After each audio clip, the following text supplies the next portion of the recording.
नमस्कार, मी पंजाब डक. आज आहे 23 मे 2025. मी जात आहे गंगापूरकडं आणि या ठिकाणून समृद्धी हायवेवर अंदाज देणार आहे. राज्यातल्या सर्व शेतकऱ्याला सांगू इच्छितो की आज आहे 23 मे, म्हणजे आज 23 मेपासून राज्यामध्ये म्हणजे 30 तारखेपर्यंत भाग बदलत, काही ठिकाणी मुसळधार, कुठं रिमझिम, कुठं ओढे नाले वाहतील असा पाऊस पडणार आहे, म्हणून हा अंदाज लक्षात. पण शेतकऱ्यासाठी सगळ्यात आनंदाची बातमी म्हणजे खूप शेतकऱ्याचे फोन येत होते पाऊस कधी उघडत आहे, कारण की शेतकऱ्याचे रानं दुरुस्त करायचे राहिले. शेतकऱ्याचे आनंदाची बातमी 1 आणि 2 जूनला सूर्यदर्शन होणार आहे, म्हणून खास करून शेतकऱ्याची आनंदाची बातमी. पण राज्यात मात्र आज 23 पासून मात्र भाग बदलत जोराचा पाऊस पडणार आहे, म्हणून दररोज 2-2 भागात वेगवेगळा पाऊस पडत राहणार आहे, म्हणून हा अंदाज लक्षात येता. सांगायचं झालं तर हा पाऊस म्हणजे 24, 25, 26, 27, 28, 29, 30, 31पर्यंत सगळ्या राज्यात महाराष्ट्रामध्ये भाग बदलत पडणार आहे, म्हणून हा अंदाज लक्षात यायचा. मात्र 1, 2, 3 तारखेला राज्यात सूर्यदर्शन होणार आहे, म्हणून ही खास करून शेतकऱ्याची आनंदाची बातमी.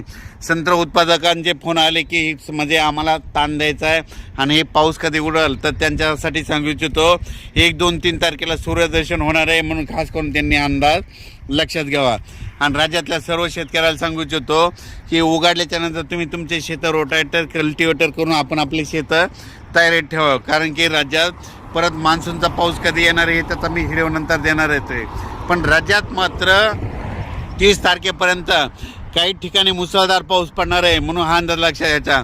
आणि त्या मुसळधार पाऊस जिथं पडणार आहे, तुम्हाला एक सांगू इच्छितो की तो पाऊस सगळ्यात मुसळधार पडणार आहे मुंबईकडे पडणार आहे, म्हणजे मुंबईच्या सर्व जनतेने सतर्क राहण्याचे लक्षात घ्यायचं. त्याच्यानंतर साताऱ्याकडे जास्त मुसळधार पाऊस पडणार आहे, सांगलीकडे पडणार आहे, कराडकडे पडणार आहे, पुण्याकडे मुसळधार पडणार आहे, रायगडकडे मुसळधार पडणार आहे, पुन्हा त्याच्यामध्ये नगर जिल्हा संगमनेर भागाकडे देखील मुसळधार पडणार आहे.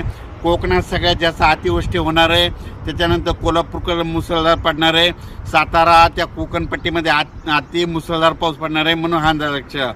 त्याच्यानंतर परत हा पाऊस म्हणजे भाग बदलत पुन्हा मराठवाड्याकडं, विदर्भाकडं असा दररोज वेगवेगळ्या भागाकडे जाणार आहे. पण सगळीकडे 2-2 दिवस मात्र हजेरी लावणार आहे, म्हणून हा अंदाज लक्षात घ्यायचा. ज्या ठिकाणी जास्त पाऊस पडला नाही तिथं रिमझिम पाऊस पडणार आहे, कुठं निस्ते थेंबच येणार आहे, म्हणून हा अंदाज लक्षात घ्यायचा. या पावसामध्ये विजेचं प्रमाण जास्त आहे, वाऱ्याचं प्रमाण जास्त आहे. माझी सगळ्याला विनंती, विजा कडकडत असताना आपली पाळीव प्राणी झाडाखाली बांधू नका आणि तुम्ही देखील झाडाचा निवारा घेऊ नका. अचानक वातावरणात बदल झाला तर लगेच एक मेसेज दिला जाईल. पण राज्यात मात्र सातारा, सांगली, कोल्हापूर, पुणे, कोकण, नाशिक, मुंबई या भागाकडे मुसळधार अतिवृष्टी देखील होणार आहे, म्हणून हा अंदाज लक्षात. तिकडच्या भागातल्या नद्याला पूर देखील येईल, म्हणून हे त्यांनी लक्षात घ्यायचं. आणि अचानक वातावरणात बदल झाला तर लगेच उद्या 24 तारखेला परत एक मेसेज दिला जाईल. धन्यवाद. हे अंदाज लासूरकडे जात असताना दिलेला आहे समृद्धी हायवे.